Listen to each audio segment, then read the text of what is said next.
수예배 찬양을 부르도록 하겠습니다. 찬송가 367장 1절, 2절 그리고 3절 부르도록 하겠습니다.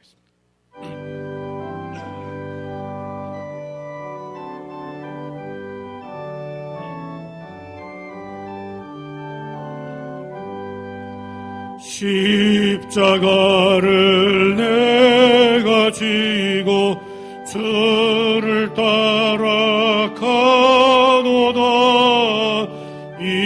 이제부터 예수로만 나의 법에 삼겠네.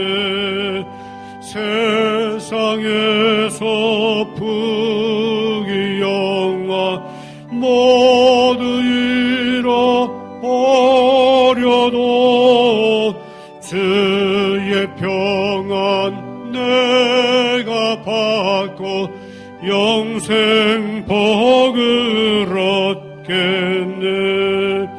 주도 곤욕 당했으니 나도 곤욕 당하리.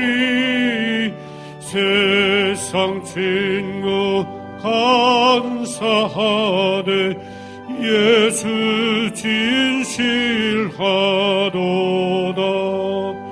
예수 나를 사랑하사 빛난 얼굴 빼시면 원수들이 염려할 것 없도다.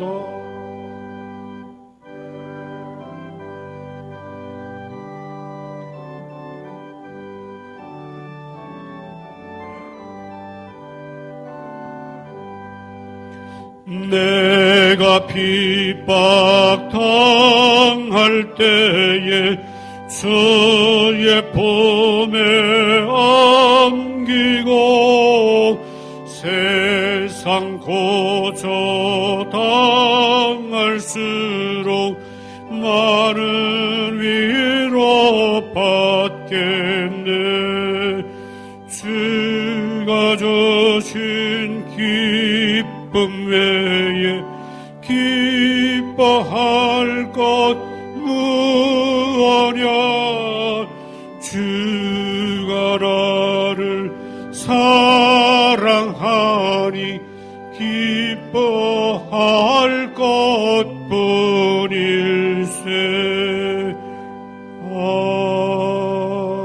아멘. 복음성가에 내가 그리스도와 함께 찬송 부르겠습니다.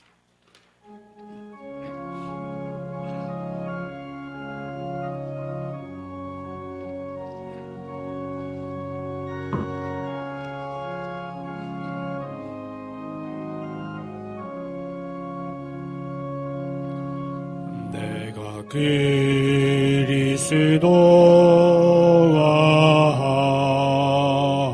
함께 십자가에 못 박혔나니 그런즉 이제 내가 산 것 아니요 오직 내 안에 예수께서 사신 것이라. 이제 내가 육체 가운데 사는 것은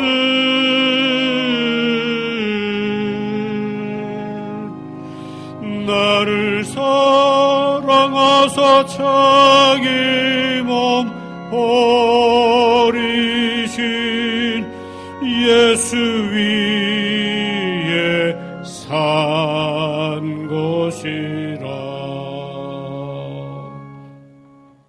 이 찬송은 우리가 너무나 잘 아는 갈라디아서 2장 20절에 나오는 말씀을 그대로 그대로 가사를 붙인 곡입니다.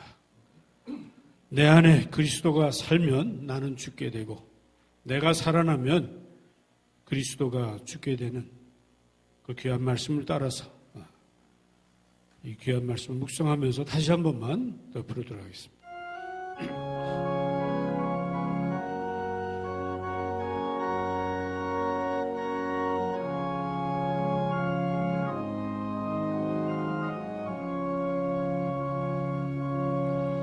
내가 그리스도와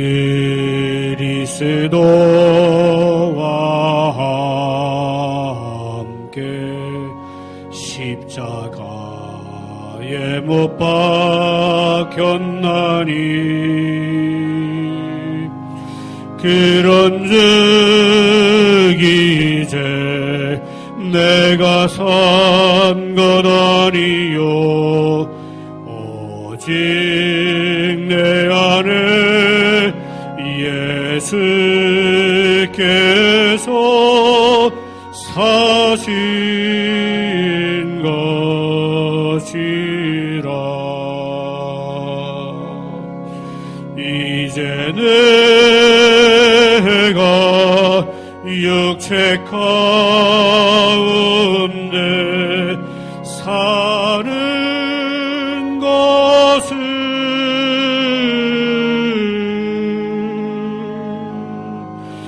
나를 사랑하사 자기 몸 버리신 예수 위에 산 것이 나를 사랑하사 자기 몸 나를 사랑하사 자기 몸 버리신 예수 위에 산 것이라. 아멘. 찬송가 448장 1절 2절 간주하고 3, 4절 부르는데 이 찬송 부르고 나서 오늘은 김정희 권사님께서 기도해 주시겠습니다.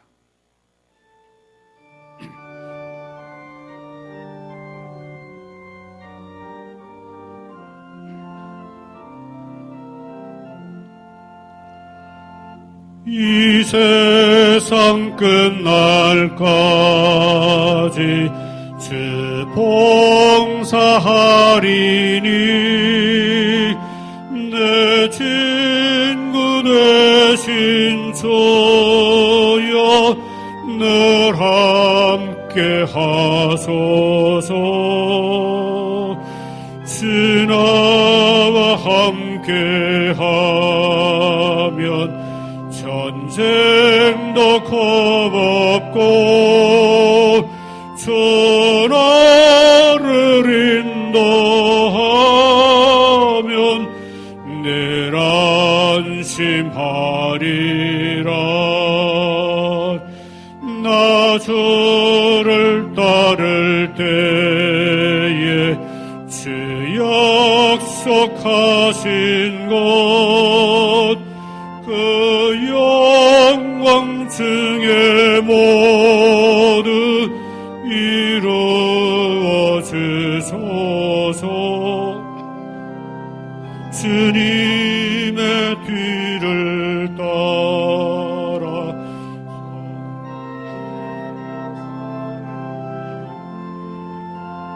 그 크신 은혜 속에 날 인도하소서.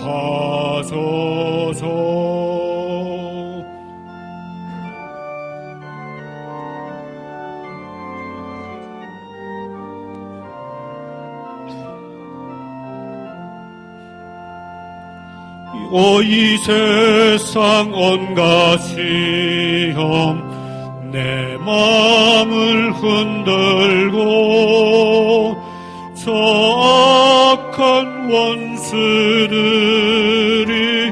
안팎에 있으나 주 나를 돌아보사 내 방패 되시고 내 옆에 계신 것을 늘 알게 하소서. 저 영광 빛난 것을 주 허락했으니 그 허락하신 것을 늘 사모합니다.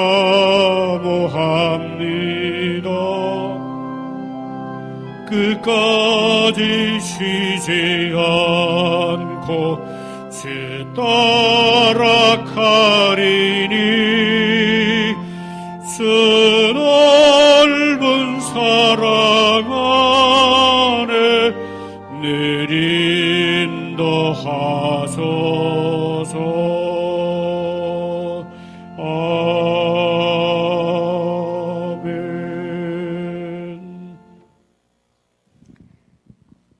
전지전능하신 하나님 아버지, 오늘도 부족하지만 주님께 찬양과 모든 영광을 드립니다. 사망 가운데 있는 저희들을 십자가의 고난과 보혈로 구원하여 주시고 지금도 살아계셔서 저희들을 보호하시고 인도하여 주심을 감사드리오며 연약한 믿음과 어리석음으로 주님 뜻에 합당한 자녀의 삶을 살지 못하는 것 용서하여 주시옵소서. 코로나 바이러스로 인한 질병과 여러 가지 사회적, 정치적 문제로 인하여 온 세계의 백성들이 갈등과 분열과 폭력 속에서 혼란 가운데 있을지라도 주님께서 함께 하시며 역사하셔서 모든 것을 손으로 합하여지게 인도하실 줄 믿습니다. 저희들의 삶과 믿음을 돌아보게 하시고 거짓 가르침과 선동을 분별할 수 있는 믿음의 눈과 귀를 허락하시옵고 오직 주님 뜻 안에서 순종하며 진리의 말씀 위에 굳게 설 수 있도록 성령의 역사가 함께하여 주시옵소서. 이 시간에도 육신의 질병으로 고통 가운데 있는 성도들을 기억하여 주시고 치유의 은혜와 마음의 평강을 허락하여 주시며 또한 삶의 곤고함과 영적으로 나약한 주의 자녀들에게 희망과 용기를 더하여 주시옵고 기쁨과 감사함으로 승리의 삶을 살아갈 수 있도록 능력을 더하여 주시옵소서. 아멘. 주님의 말씀을 대언하시는 목사님 영육간에 간근하게 붙들어 주시고 주시는 말씀을 통하여 모든 성도들의 삶이 새로워지고 주님의 성품을 닮아가는 성숙한 그리스도인이 될 수 있도록 은혜 내려 주시옵소서. 교회에 속한 모든 성도들이 함께 모여 찬양하며 예배 드릴 수 없는 이 시간에도 각자 처한 처소에서 말씀을 사모하며 온전히 마음을 다하여 드리는 예배가 되게 하시고 예배하는 그곳에 주님의 사랑과 은혜가 충만하기를 간절히 바라오며 이 모든 말씀 우리 주 예수 그리스도 이름으로 기도드리옵나이다. 아멘.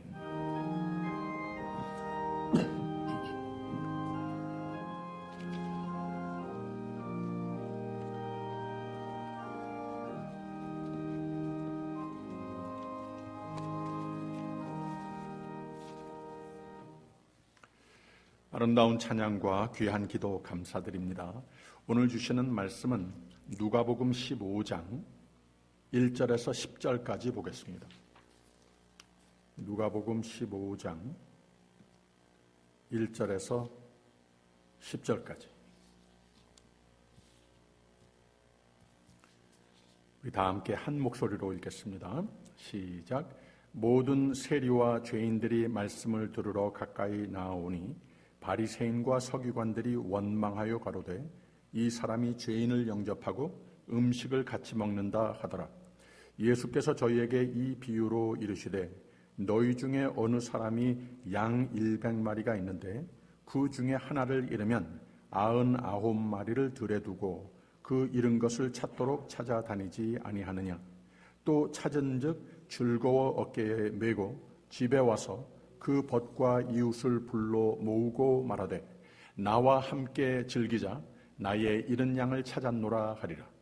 내가 너희에게 이르노니 이와 같이 죄인 하나가 회개하면 하늘에서는 회개할 것 없는 의인 99을 인하여 기뻐하는 것보다 더 하리라. 어느 여자가 10드라크마가 있는데 하나를 잃으면 등불을 켜고 집을 쓸며 찾도록 부지런히 찾지 아니하겠느냐.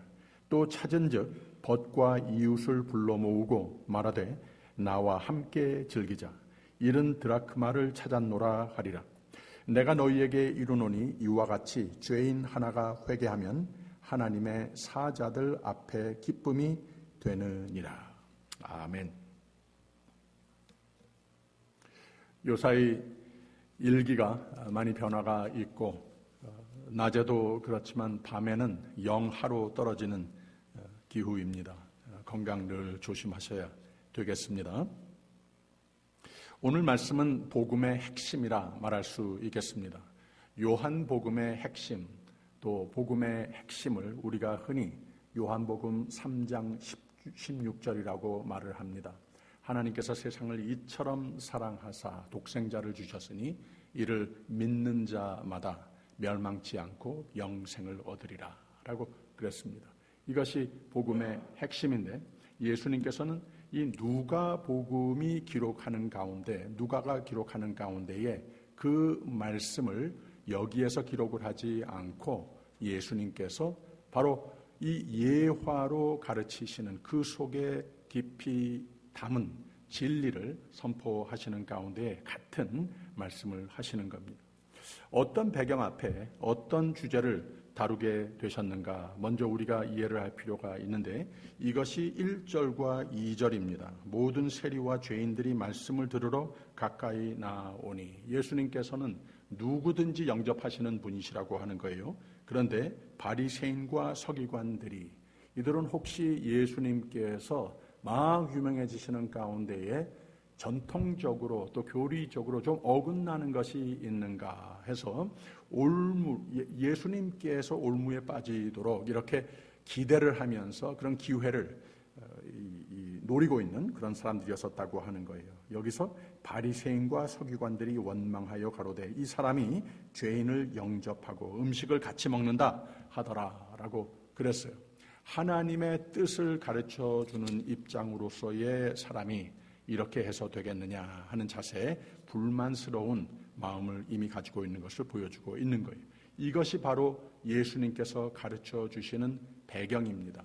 예수님께서 그들의 마음이 하나님의 말씀을 잘 알고 하나님의 뜻을 잘 알아서 그렇게 살고 그렇게 가르쳐야 할 입장에 있는 사람들이 하나님의 마음을 잘 모르고 있는 것을 지적하시면서 여기서 하나님의 마음은 이런 것이다 가르쳐 주시는 거라고 하는 거죠. 예수님이 유대교의 율법을 어겨서 유대인들 생각에 불결하다고 여겨지는 죄인들, 병든 자들, 외국인들, 결례스럽게 대낮에 여자들하고 공중에서 얘기도 하고 어린아이들을 막 너무 쉽게 질서를 다 무너뜨리면서 가까이 하는 모습을 보면서 이 바리새인들과 서기관들은 늘 불만스러운 자세를 이미 가지고 있었습니다. 여기서도 마찬가지라고 여겼다고 하는 거예요. 예수님은 하나님의 믿음의 공동체로서 또 거기에 지도자들이고 하나님의 말씀을 가르치고 치리하는 자들로서 하나님의 마음과는 참 거리가 먼 것을 지적을 하는 겁니다. 그래서 하나님이 어떤 분이신지, 천국이 어떤 곳인지, 천국에 갈 하나님의 사람들의 하나님의 향한 믿음의 내용, 즉 믿는 자의 삶의 내용이 어떻게 열매를 맺어야 하는 것인지 이런 가르침을 주시는 겁니다. 믿는 사람들, 즉 이 하나님의 사람의 대상자들이며 공동체 생활 중에 서로와는 어떠해야 하는지 이것들을 좀 한번 가르쳐줘야 되겠다 생각하셔서 몇 가지 예화를 드시면서 가르치신 내용이 바로 이 누가복음 15장의 내용이 됩니다.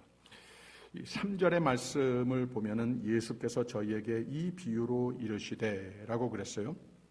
처음 이야기는 들에서 어느 목자가 양 100마리를 치는데 그 중에 한 마리가 길을 잃은 것을 발견하고는 그 99마리 양을 들에 두고 찾아 나서는 얘기를 하고 있습니다. 그리고 4절을 보면 너희 중에 어느 한 사람이 양 100마리가 있는데 그 중에 하나를 잃으면 99마리를 들에 두고 그 잃은 것을 찾도록 찾아다니지 아니하느냐. 찾은 후에는 찾기 전에는 절대로 돌아오지 않는다고 하는 거예요. 이것이 곧 목자라고 하는 아이덴티티입니다. 이 목자가 됐다고 하는 신분은 내가 살기 위한 것보다도 그 양떼를 위해서 사는 이런 의식으로 사는 존재가 곧 목자라고 하는 거예요. 특히 그 시대에 목자 예화를 들게 되면 모든 사람들이 이것을 척 알아듣게 돼 있었습니다.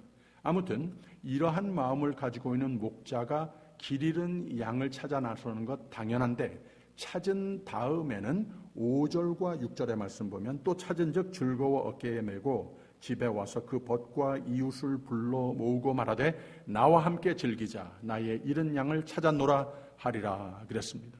기뻐서 어깨에 메고 돌아오는 길에 이웃들과 친구들을 다 불러가지고는 나와 함께 기뻐해달라고 큰 잔치를 베푸는 것이 아니냐 하시면서 이게 바로 하나님의 마음이시라고 가르치고 있는 겁니다. 7절에 있는 말씀 내가 너희에게 이르노니 이와 같이 죄인 하나가 회개하면 하늘에서는 회개할 것이 없는 의인 99을 인하여 기뻐하는 것보다 더 하리라.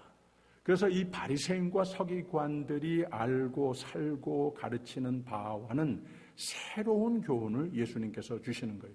하나님의 마음을 당신들은 잘 모르고 있었습니다. 예수님께서 가르쳐주고 있는 겁니다. 우리의 사는 모습을 보면서 하나님께서 기뻐하는 것, 하나님의 뜻을 잘 맞추어 온갖 노력을 하면서 사는 거 하나님 기뻐하시는데 이것보다도 하나님을 멀리 떠나지 않고 있는 사람들도 하나님 기뻐하시지만 이유가 어떻게 됐든 자의견 또 이 타의건 환경적인 이유가 됐든 하나님의 품에서 떠난 자들을 하나님은 더 마음에 두고 그들을 위해서 마음 아파하시는 하나님이시다. 이것을 가르쳐주고 있는 겁니다. 물론 99마리의 양과 같이 이미 하나님의 믿음의 공동체에 포함된 자들을 사랑하시고 기뻐하시지만 길 잃은 영혼을 보시면서는 즉시 그 한 영혼에게 모든 마음과 신경을 다 쏟으시는 하나님이시라고 하는 말입니다. 의인 99을 인하여 기뻐하시는 것보다 더 하리라 라고 그랬습니다. 바로 이 유대교에서 처음 듣는 하나님의 마음이 그런 것이구나 하나님 예수님께서 가르침을 주시는 겁니다. 두 번째의 예화를 주시는데 되찾은 드라크마의 비유입니다. 드라크마는 이 보통 사람의 하루의 일당 정도의 돈의 가치였습니다. 수는 동전이었다고 합니다. 그러니까 요새 돈으로 계산을 하면은 한 100불 안팎 가치라고 생각을 하면은 맞습니다. 그러니까 8절에 있는 말씀 어느 여자가 10드라크마가 있는데 하나를 잃으면 등불을 켜고 집을 쓸며 찾도록 부지런히 찾지 아니하겠느냐. 큰 돈이 없어졌으니까 난리를 피우고 찾지 않겠습니까? 당연히 그랬습니다. 그리고 또 찾았습니다. 여기서도 이웃을 불러서 같이 즐거워하는 이런 교훈을 주십니다. 그리고 셋째 예화가 우리에게 조금 더 익숙한 많이 말씀을 통해서 접하기도 하고 설교 제목으로서 아마 가장 많이 삼는 말씀이 바로 이 내용이 아닐까 생각이 됩니다. 11절부터는 탕자의 비유를 말씀하시면서 복음의 핵심을 가르쳐 주신다는 말입니다. 역시 무엇을 잃었다가 찾는 얘기인데 좀 더 드라마틱한 것이 사람을 잃었다가 그것도 아들을 아버지가 잃었다가 찾은 얘기를 합니다. 그러니까 사람들이 더 관심이 쏠리고 더 그만큼 깨닫는 바가 있었다고 하는 거죠. 하나님의 잃었던 영혼을 죄가 이유가 어떻게 됐건 다른 이유가 됐건 상관없습니다. 한 아버지가 잃었던 아들을 되찾는 이야기로 비유하실 때에는 가장 우리에게 향하신 하나님의 마음을 잘 그려주는 얘기가 됐다는 말입니다. 그래서 또 제일 깁니다. 11절과 12절 보면 또 가라사대 어떤 사람이 두 아들이 있는데 그 둘째가 아비에게 말하되 아버지여 재산 중에서 내게 돌아올 분깃을 내게 주소서 하는지라 아비가 그 살림을 각각 나누어 주었다니 라고 그랬습니다. 죄명이 분명하지 않습니다. 중요하지도 않습니다. 돈이 됐건 다른 아버지에 대한 불신이 됐건 무슨 다른 아들로서 배운 망덕한 짓을 했건 상관이 없습니다. 중요한 것은 아버지는 원치 않았는데 아들은 아버지를 떠났습니다. 아버지 마음도 모르고 자기 자신에게 무엇이 좋은 것인지도 알지 못하고 무슨 나름대로의 인생의 진로에 대한 계획, 무슨 꿈이, 멋진 꿈이 있었던 것도 아닙니다. 더욱이 나중에 출세하면은 아버지 한번 내 집을 위해서 크게 기여하는 아버지를 한번 멋지게 모신다. 뭐 이런 생각을 한 것도 없었습니다. 전혀 없습니다. 그렇게 그냥 뛰쳐나가다 보니 삽시간에 다 망하고 맙니다. 13절과 14절 보세요. 그 후 며칠이 못 되어 둘째 아들이 재물을 다 모아가지고 먼 나라에 가 거기서 허랑방탕하여 그 재산을 허비하더니 다 없이 한 후 그 나라에 크게 흉년이 들어 저가 비로소 궁핍한지라. 금세 가진 것을 다 탕진하고 맙니다. 금세 남에게 붙어 사는 신세가 되고 말았습니다. 15절 보세요.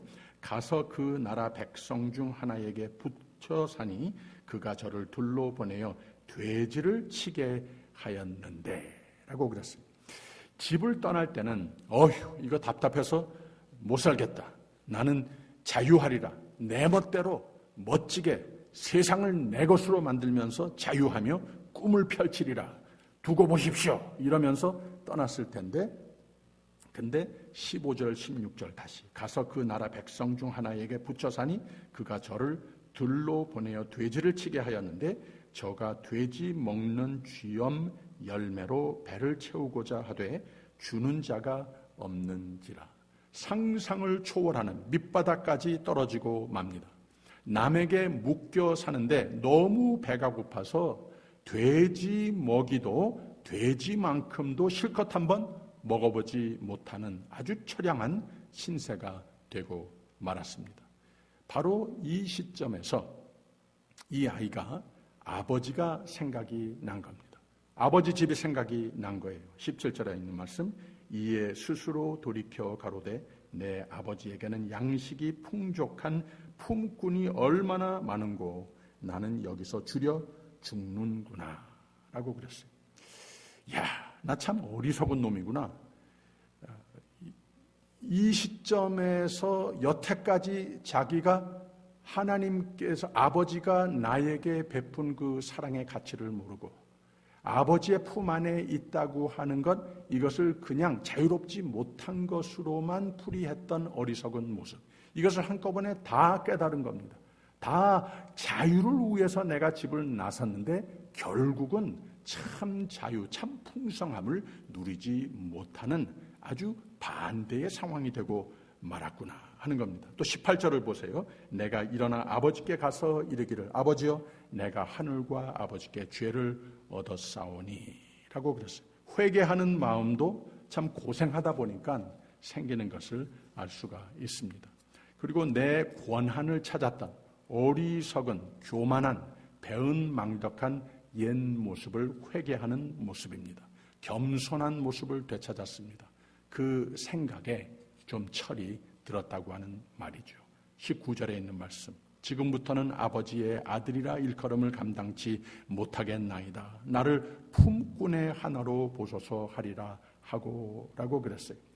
내가 한 것이 있으니까 무슨 면목으로 아들이라고 아버지 앞에 나타나랴 하는 생각이 든 겁니다. 그냥 아버지 집에 일꾼으로 받아주시기만 해도 내가 지금 곧 굶어 죽게 생겼는데 이거보다는 낫지 않겠느냐. 이 정도밖에 생각을 못했습니다. 아무튼 20절의 첫 부분을 보면 이에 일어나서 아버지께로 돌아가니라 라고 그랬습니다. 이 일이 어떻게 될런지는 몰라도 죽든지 살든지 아버지께로 돌아가는 것이 상책이다라고 일어섭니다. 아버지를 떠나서 아주 멀리 갔더니 꿈이 다 깨지고 점점 더 힘만 들고 배만 고프고 마음은 자유로워질 줄 알았는데 점점 더 괴로워만 지고 이렇게 죽을 바에야 죽어도 아버지 집에 가서 죽는다 하고 일어서서 집을 향해서 돌아가는 모습입니다. 20절 두 번째 부분에 가서 아직도 상거가 먼데 라고 하는 것이 참 상징적으로 중요합니다. 거기에 이어서 아버지가 저를 보고 라고 하는 말, 이 두 가지 말이 참 중요합니다. 아직도 상거가 먼데, 이 아들의 생각이 그렇다고 그랬죠. 내가 이제는 아버지라고 생각할 자격이 없다. 내가 감히 그렇게 할 수 있겠는가? 그냥 먹을 거 있는 대로 잘 때 있는 곳으로 돌아간다라고 생각을 했는데 아버지가 저를 보고라고 그랬어요. 아버지의 마음은 변한 적이 없다고 하는 말입니다. 이렇게 죽을 바에야 죽어도 아버지 집에 가서 그냥 종살이 하다가 죽는다 정도 생각을 했는데 이 아버지의 생각은 저를 보고 내 아들을 봤다는 거예요.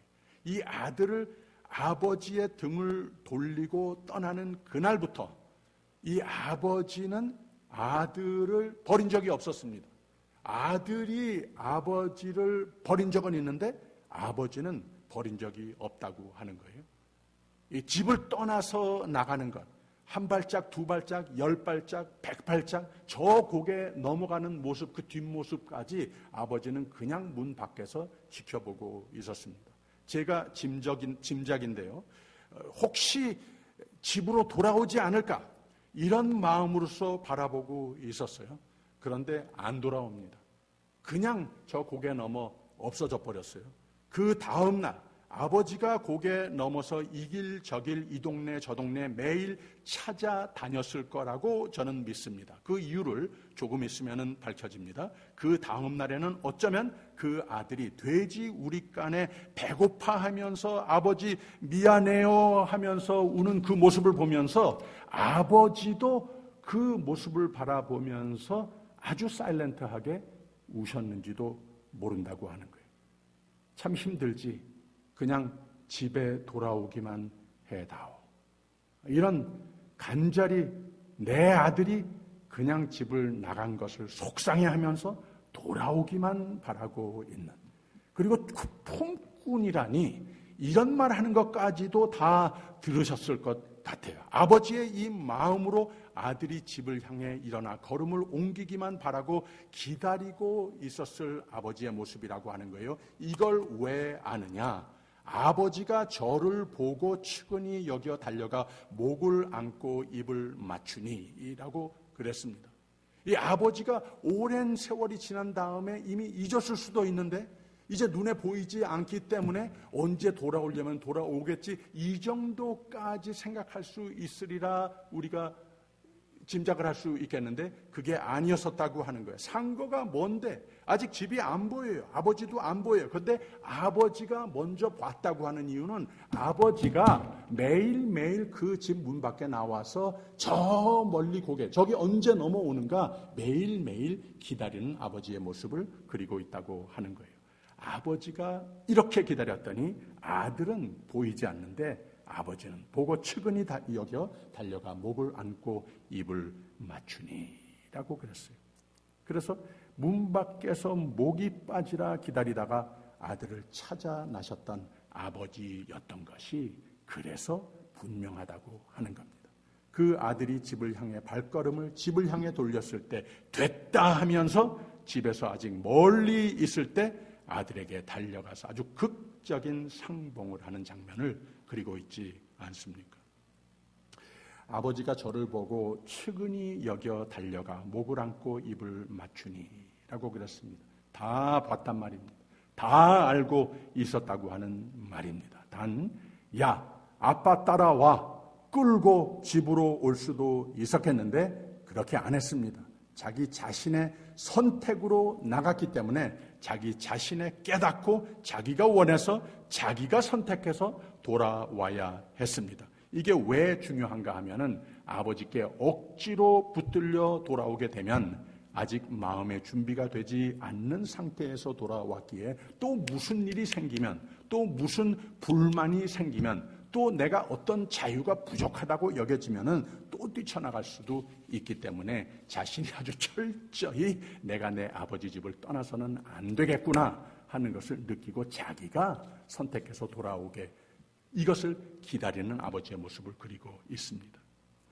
이 이야기가 왜 참 아름다운 이야기라고 제목을 붙였는가 하면은 복음 이야기 그대로이기 때문이라고 하는 말입니다. 하나님이 우리에게 향하신 구원론과 우리에게 향하신 하나님의 사랑의 마음과 우리가 무엇을 하여야 하나님의 구원과 하나님의 새 생명을 누릴 수 있는 것인가에 대한 설명을 담고 있는 예수님의 비유라고 하는 말입니다.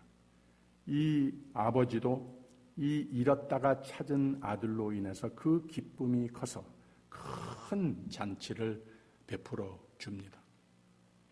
근데 이 광경을 바라보는 형이 등장을 합니다. 이 요한복음의 복음의 핵심이 요한복음 3장 16절이라고 그랬죠. 하나님이 세상을 이처럼 사랑하사 독생자를 주셨으니 이는 저를 믿는 자마다 멸망치 않고 영생을 얻게 하려 하심이니라. 우리가 교회에 전통적으로 이 한 구절을 외우지만 사실 17절까지 포함해서 복음의 핵심이라고 저는 이렇게 생각을 합니다. 하나님이 그 아들을 세상에 보내신 것은 세상을 심판하려 하심이 아니요 저로 말미암아 세상이 구원을 받게 하려 하심이라 라고 그랬어요. 이 3장 16절의 말씀도 두 가지를 말해주고 있는 거예요. 하나님께서 우리의 죄를 다 꼬치꼬치 적어놨다가 하나씩 물어가면서 이것을 다 다시 회복하는 가운데 그럼 됐다 하고 받아주시는 분이 아니라 우리를 심판하려 아들을 보내신 것이 아니고 우리 부족한 거 다 안다는 거예요. 그냥 돌아서서 아무것도 하나님을 위해서 해 주어야 할 것 이런 조건 하나도 없이 무조건으로 사랑하시는 분을 선포하고 있는 말씀이라고 하는 겁니다. 하나님께서는 그냥 우리를 심판하려 하시는 분이 아니시라. 심판할 것 10,000가지 있죠. 죄가 10,000가지 아직까지도 있죠. 해결할 것 10,000가지가 있죠. 그러나 하나님께서는 이 모든 것을 위해서 다 탕감해 주시기 위해서 아들을 보내셨다고 하는, 하나님이 직접 오셨다고 하는 겁니다. 그리고 우리는 있는 모습 그대로 받아서 세상이 구원을 받게 하심이라. 하나님의 목적은 오직 그것이라고 하는 겁니다. 하나님께서 이것을 우리에게 요한복음 3장 16절 17절을 통해서 가르쳐 주셨으면 이 누가는 누가복음 5장에서 예수님께서 가르쳐 주신 바 역시 이 두 가지를 같이 내포하는 얘기들을 우리에게 줬다고 하는 말입니다. 그래서 바로 이 탕자의 이야기 속에서 탕자의 형의 이야기를 여기에 덧붙인 이유가 바로 거기에 있습니다. 예수님, 이 아버지가 바로 이 형과의 대화 속에서 이 아버지의 마음을 더욱더 아주 샅샅이 들여다볼 수 있는 동기가 된다고 하는 겁니다. 형은 유대교를 상징하는 모습이라 할 수 있겠습니다. 아까 읽은 바대로 모든 세리와 죄인들이 말씀을 들으러 가까이 나오니 바리새인과 서기관들이 원망하여 가로되 이 사람이 죄인을 영접하고 음식을 같이 먹는다 하더라 라고 그랬어요. 하나님께서 우리를 받아주시는 것 참 좋은데 끝 이렇게 생각을 하고 있는 자들에게 하나님의 마음은 그게 아니라고. 너희를 포함한 온 세계, 너희하고 똑같은 교리를 다 지키지 못하는 그 죄인들마저도, 너희가 죽어 마땅하다 하는 그 죄인들마저도 하나님의 마음은 그들을 향해 있는 것이다. 이들을 구원하고 싶어 하시는, 온 세상을 구원하고 싶어 하시는 하나님이시다. 이것을 분명히 가르쳐주고 있는 말이라고 하는 거죠. 그래서 여기에 형이 등장을 합니다. 동생은 우리를 비롯한 죄인이라고 취급이 됐건 율법마저도 구원의 대상이 아니라고 제쳐놓았던 이방 세계를 상징하고 있습니다. 아버지는 물론 하나님을 너무나도 완벽하게 퍼펙트하게 상징하는 모습이 됐습니다. 25절 26절 한번 보세요. 마다들은 밭에 있다가 돌아와 집에 가까웠을 때에 풍류와 춤추는 소리를 듣고 한 종을 불러 이 무슨 일인가 물은대라고 그랬어요. 이 바리새인과 서기관들이 불만한 것과 똑같지 않습니까? 이게 도대체 무슨 말인가? 대답하되 당신의 동생이 돌아왔음에 당신의 아버지가 그의 건강한 몸을 다시 맞아들이게 됨을 인하여 살찐 송아지를 잡았나이다 하니 저가 노하여 들어가기를 즐겨 아니하거늘 아버지가 나와서 관한대라고 그랬어요. 바로 이 바리새인들과 서기관들이 불만을 토해낸 것과 똑같지 않습니까? 어떻게 예수님이 하나님의 말씀을 가르치는 사람이 천국을 소개한다고 하는 분이 저렇게 죄인들과 함께 할 수 있겠는가? 이 형이 똑같은 불만을 하고 있다고 하는 겁니다. 그 다음에 말씀 29절 30절에 있는 말씀 봅니다. 아버지께 대답하여 가로되 내가 여러 해 아버지를 섬겨 명을 어김이 없거늘 내게는 염소 새끼 하나라도 주어 나와 내 벗으로 즐기게 한 일이 없더니 아버지의 살림을 창기와 함께 먹어버린 이 아들이 돌아오매 이를 위하여 살찐 송아지를 잡으셨나이다. 화가 날 대로 났다고 하는 겁니다. 이 바리새인들이 가졌던 불만과 똑같은 모습을 여기서 그리고 있습니다. 동시에 형과 동생은 여기에서 아주 한 집안의 한 아버지의 형제의 이미지보다는 아버지는 그렇게 보는데 형이 이 불만을 가진 것은 거기에서 이미 떠난 것을 볼 수가 있습니다.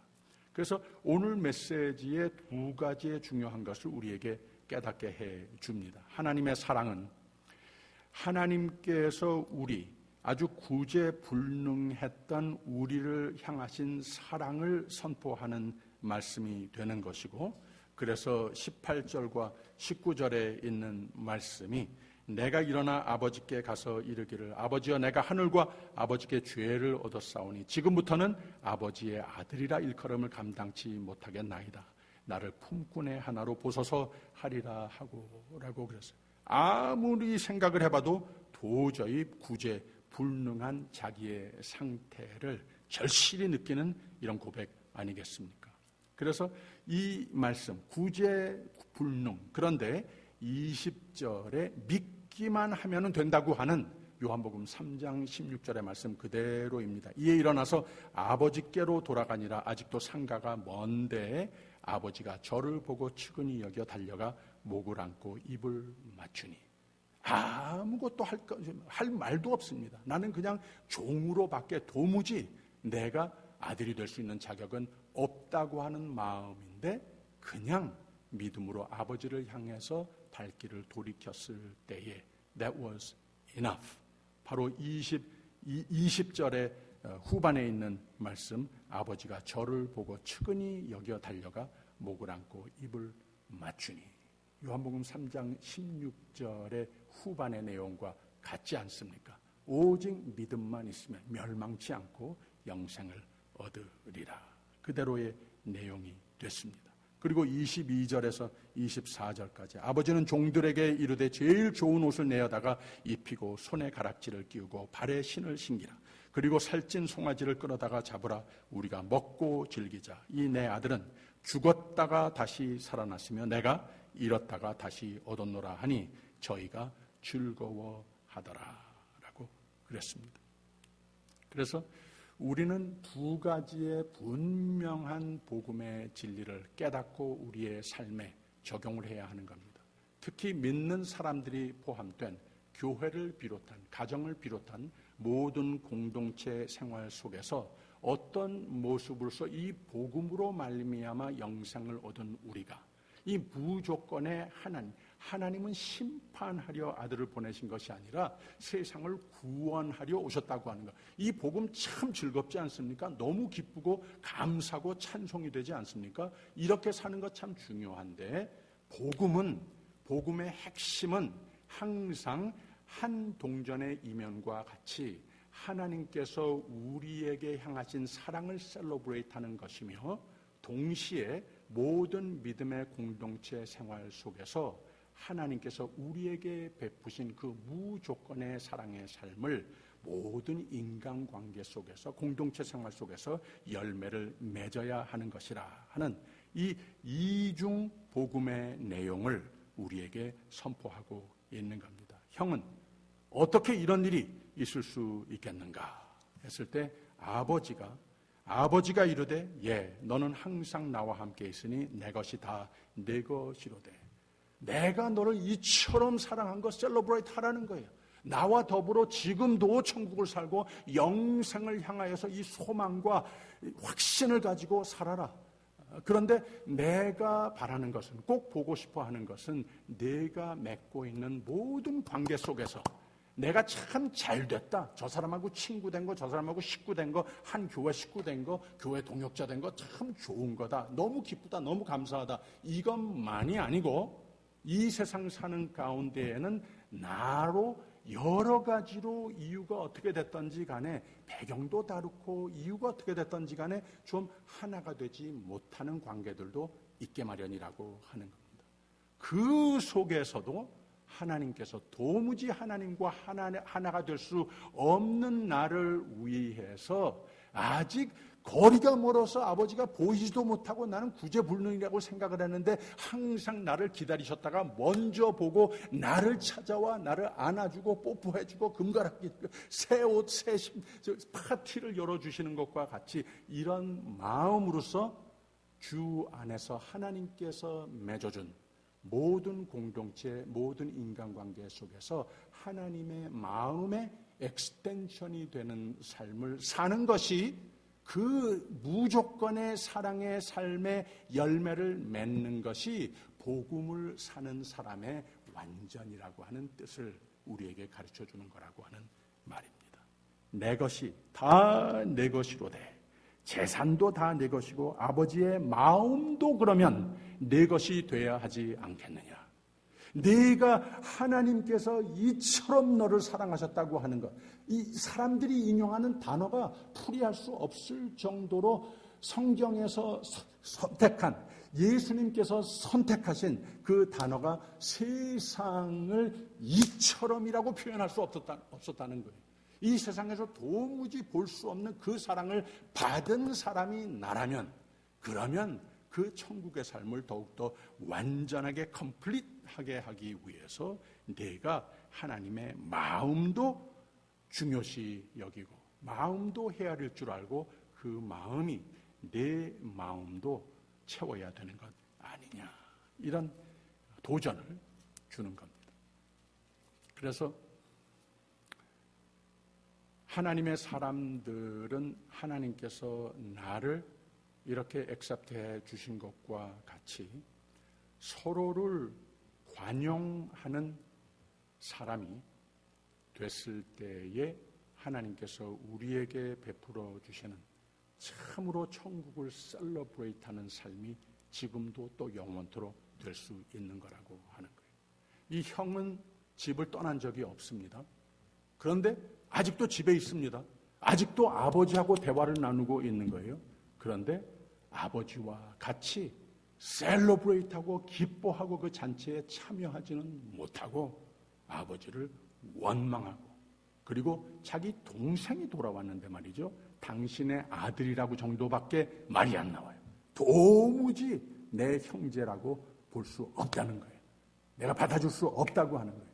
이런 모습으로서 하나님의 사람인데도 믿음으로 하나님의 용서와 영생의 확신과 놀라운 은혜로 매일매일 매사에 애워싸는 삶을 사는 가운데에도 참 기쁘고 찬송과 감사가 넘치는, 또 내 안에 나와 이루고 있는 모든 사람들과 더불어 기쁘고 찬송으로 감사로 넘치는 삶이 되는 것보다는 본의 아니게 어울리지 않게 하나님의 사람인데도 원망이 채울 수 있다고 하는 거예요. 그래서 사도 바울은 빌립보서 4장 5절에서 이런 말을 했습니다. 주 안에서 항상 기뻐하라. 그러려면 너희 관용을 모든 사람에게 알게 하라. 주께서 가까우시니라. 기도도 좋지만 이거 잘해야 된다고 하는 겁니다. 너희 관용을 모든 사람에게 알게 하라. 이것도 잘해야 된다는 겁니다. 그리하면 모든 지각에 뛰어난 하나님의 평강이 그리스도 예수 안에서 너희 마음과 생각을 지키시리라. 하나님께서 나에게 베풀어 주신 그 놀라운 은혜, 무조건의 사랑이 그 마음을 고맙게 받기도 하지만 그 마음이 내 것이 돼서 다른 사람들에게 그 같은 마음을 베푸는 삶이 되면 그래야 행복한 삶이 된다고 하는 말입니다. 사랑을 알면 사랑을 주고 사랑을 받으면 참으로 하나님께서 우리에게 부탁하시는 바대로 사랑을 주는 삶이 동시에 돼야 하는 겁니다. 이것이 복음의 완전한 내용입니다. 인생 살아가는 가운데에 대단한 힘과 희망 요소가 되는 사랑이 가장 위대한 것을 우리에게 가르쳐주고 있습니다. 사랑 때문에 우리는 구원을 받은 것이고 사랑 때문에 살맛이 나는 것이고 사랑 때문에 내가 주는 사랑 때문에 그만큼 더 천국인이 된 것에 대한 자부심이 있는 것이고 행복한 인생이 될 수 있다고 하는 겁니다. 그래서 사도 바울은 고린도전서 13장에 사랑장이라고 하는 시적인 설교를 기록을 했는데 여기서 이 사랑이라고 하는 말이 나올 때마다 하나님께서 나에게 베풀어 주신 사랑을 셀러브레이트하는 말씀도 되지만 또 동시에 우리로 하여금 하나님의 사랑을 더욱더 풍성하게 누리는 삶이 되기 위해서 우리에게 권면하는 이 두 가지의 내용을 담고 있는 시라 저는 이렇게 생각을 합니다. 사랑은 오래 참고 사랑은 온유하며 투기하는 자가 되지 아니하며 사랑은 자랑하지 아니하며 교만하지 아니하며 사랑은 무례히 행치 아니하며 자기의 유익을 굳지 아니하며 성내지 아니하며 사랑은 악한 것을 생각지 아니하며 사랑은 불의를 기뻐하지 아니하며 진리와 함께 기뻐하고 사랑은 모든 것을 참으며 모든 것을 믿으며 모든 것을 바라며 모든 것을 견디느니라. 사랑은 언제까지든지 떨어지지 아니하나 예언도 패하고 방언도 그치고 패하리라. 그런즉 믿음, 소망, 사랑 이 세 가지는 항상 있을 것인데 그 중에 제일은 사랑이라.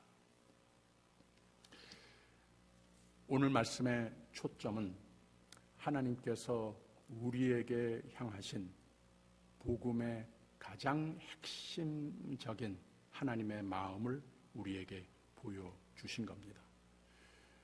요한복음 3장 16절 같이 이 세상이라고 하는 것, 거기에 나도 포함이 되어 있고 세상에 살고 있는 나에게 권면하시는, 부탁하시는 말씀이었다고 하는 것.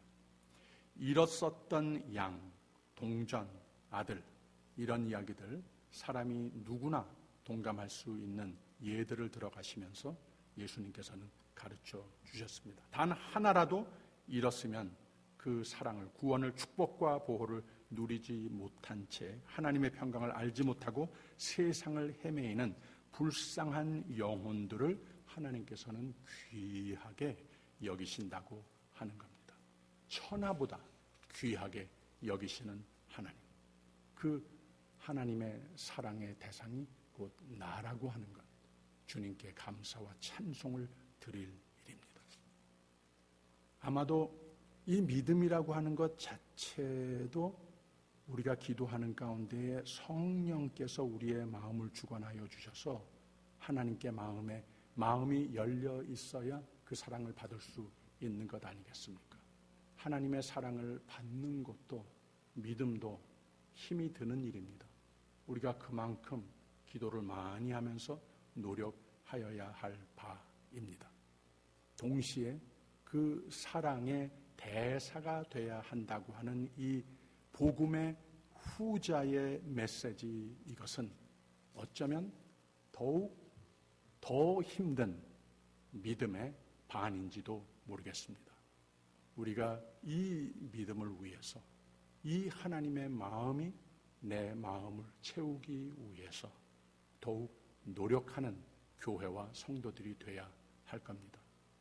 이것을 잘한다면 하나님께서 우리에게 다 준비하신 참으로 보람과 행복으로 형통으로 넘치는 삶으로 축복해 주실 수 있는 겁니다.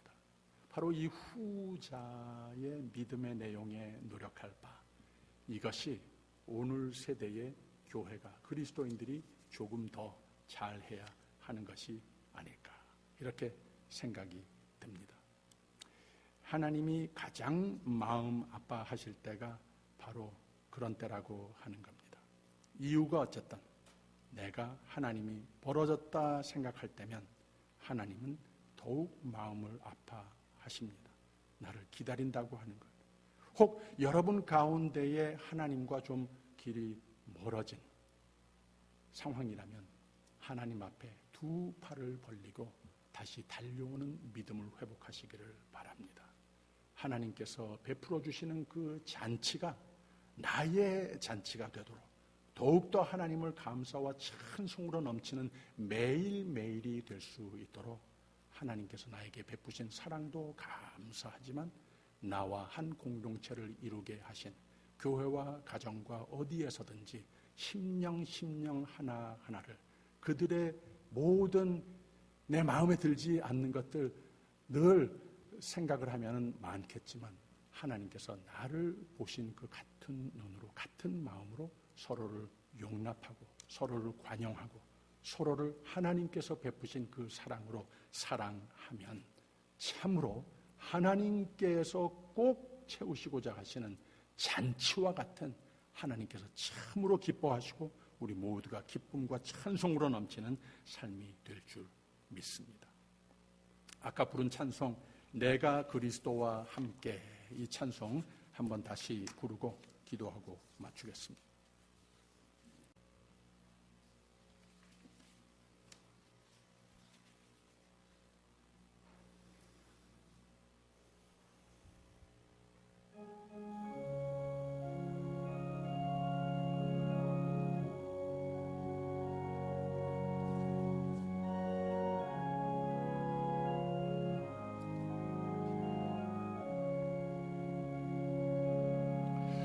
내가 그리스도와 함께 십자가에 못 박혔나니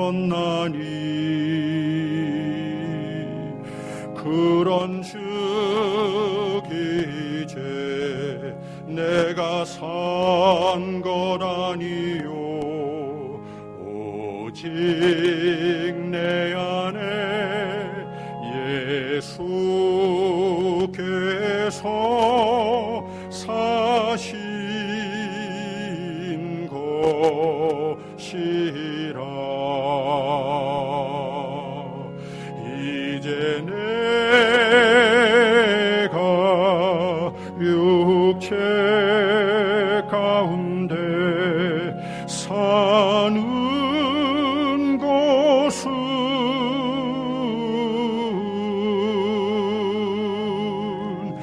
나를 사랑하사 자기 몸 버리신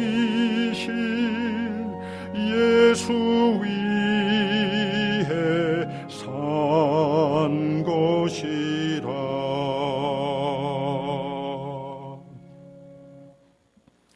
하나님, 우리에게 믿음 주시고 하나님 사랑을 깨닫게 하셔서 세상을 소망을 안고 살게 하시니 감사합니다. 나와 관계를 맺은 누구에게나 믿을 만한 사람이 되게 하시고 내 마음만큼 틀림없다 여겨지는 사람으로 이 세상에 살게 하여 주시옵소서. 하나님의 사랑을 생명 삼고 나와 관계 맺는 모든 사람 한 사람이 나를 알기에 더욱더 믿음, 소망, 하나님의 사랑을 확신하며 선물 받는 우리 모두가 되게 하여 주시옵소서. 감사드리며 예수 그리스도 이름으로 기도하옵나이다. 아멘. 하늘에 계신 우리 아버지여, 이름이 거룩히 여김을 받으시오며 나라의 임하옵시며 뜻이 하늘에서 이룬 것 같이 땅에서도 이루어지이다. 오늘날 우리에게 일용할 양식을 주옵시고 우리가 우리에게 죄진 자를 사하여 준 것 같이 우리 죄를 사하여 주옵시고 우리를 시험에 들게 하지 마옵시고 다만 악에서 구하옵소서. 대개 나라와 권세와 영광이 아버지께 영원히 있사옵나이다. 아멘.